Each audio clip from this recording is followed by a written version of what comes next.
જોઈ રહ્યા છો ઇન્ડિયા ન્યૂઝ ગુજરાત। હું છું આપની સાથે રૂચા પંડ્યા। વાત કરીએ વિગતવાર સમાચારોની તો સાબરકાંઠા અને અરવલ્લી જિલ્લામાં 3.5 લાખ પશુપાલકોની આર્થિક કરોડરજ્જુ સમાન સાબર ડેરી ખાતે પ્રતિદિન 800 મેટ્રિક ટન કહી શકાય પશુ આહાર બનાવતા પ્લાન્ટ્સનું લોકાર્પણ કેન્દ્રીય ગૃહ અને સહકારિતા મંત્રી અમિત શાહના હસ્તે કરવામાં આવ્યું। સાબરકાંઠાના મુખ્ય મથક ખાતે આવેલા સાબર ડેરી સાબરકાંઠા અને અરવલ્લી જિલ્લાના 3.5 લાખ પશુપાલકો સાથે સીધો જ સંબંધ તે ધરાવે છે।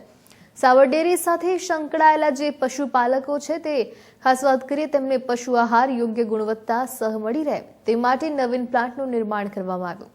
સાબર ડેરીના કેટલીક ફીડ જે છે તે પ્લાન્ટનું ખાતે ખાસ 800 મેટ્રિક ટન પ્રતિદિન ક્ષમતા ધરાવતો પશુ આહાર પ્લાન્ટ કેન્દ્રીય ગૃહ તેમજ સહકારિતા મંત્રી અમિત શાહના હસ્તે લોકાર્પણ કરવામાં આવ્યું।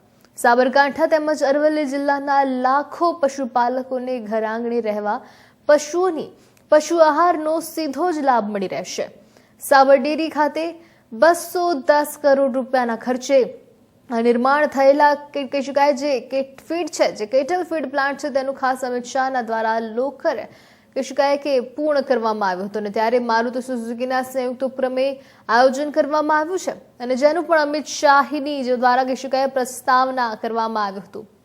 હિંમતનગરથી દિલ્હી સુધી આકાર રેલીમાં ખાસ બહાર ગાડી જોડાશે અને જે ગાડીઓ બાયોગેસ દ્વારા ચાલી રહેલી છે। અમૂલ દ્વારા બાયોગેસને પણ પ્રાધાન્ય આપવામાં આવી રહ્યું છે અને ત્યારે આ રેલી આગામી 26 નવેમ્બરના રોજ મિલ્ક ડેના દિવસે દિલ્હી ખાતે પહોંચી જશે। વાત કરીએ આ કાર્યક્રમમાં હાજર રહેલા રાજ્યના કૃષિ મંત્રી રાઘવજી પટેલે પણ રાસાયણિક ખાતર બાબતે પ્રતિક્રિયા આપી હતી। હજુ રાજ્યની અંદર વાવેતરની શરૂઆત થઈ છે અને જેમ જેમ વાવેતર વધશે તેમ તેમ ખાતર ખેડૂતોને મળી રહેશે તેવી વાત કરી છે।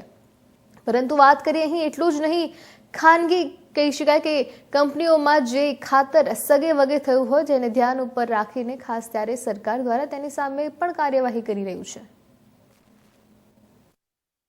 હિંમતનગર તેમજ અરાવલી એટલે કે સાબરકાંઠા અને અરાવલી જિલ્લાના તમામ પશુપાલક તેમજ ગુજરાતના 36 લાખ પશુપાલકો માટે ખૂબ આનંદની વાત છે કે માનનીય કેન્દ્રીય ગૃહ અને સહકાર મંત્રી શ્રી અમિતભાઈ શાહ સાહેબના હસ્તે આજે સાબર ડેરીના 800 ટન પ્રતિદિન કેપેસિટીવાળા કેટલ ફીડ પ્લાન્ટનું લોકાર્પણ થયેલ છે, ઉદ્ઘાટન થયેલ છે તેમના શુભ હસ્તે।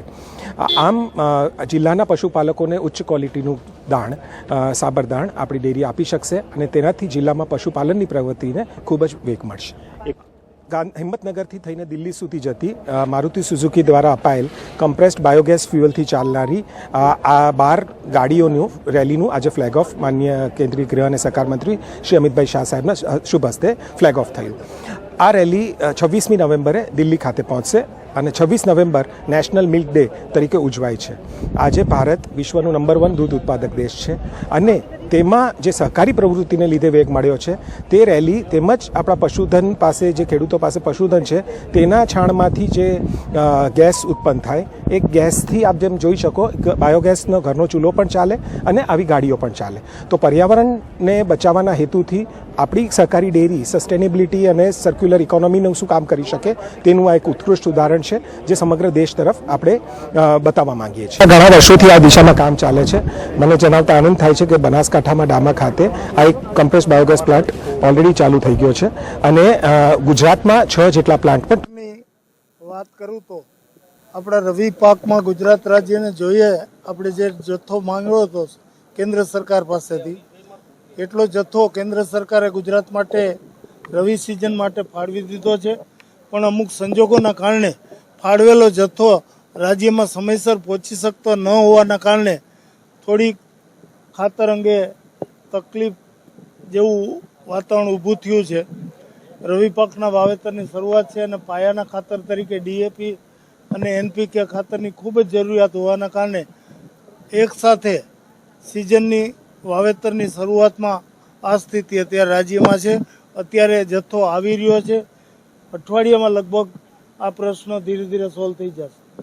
કયા વિસ્તાર એવા છે જ્યાં શોર્ટેજ વધારે પહોંચી રહ્યું છે? આમ જોઈએ તો લગભગ આખા ગુજરાતમાં રવિ પાકના વાવેતરની અત્યારે શરૂઆત છે અને જ્યાં જ્યાં વાવેતર કરવાનું હોય ત્યાં પાયાના ખાતર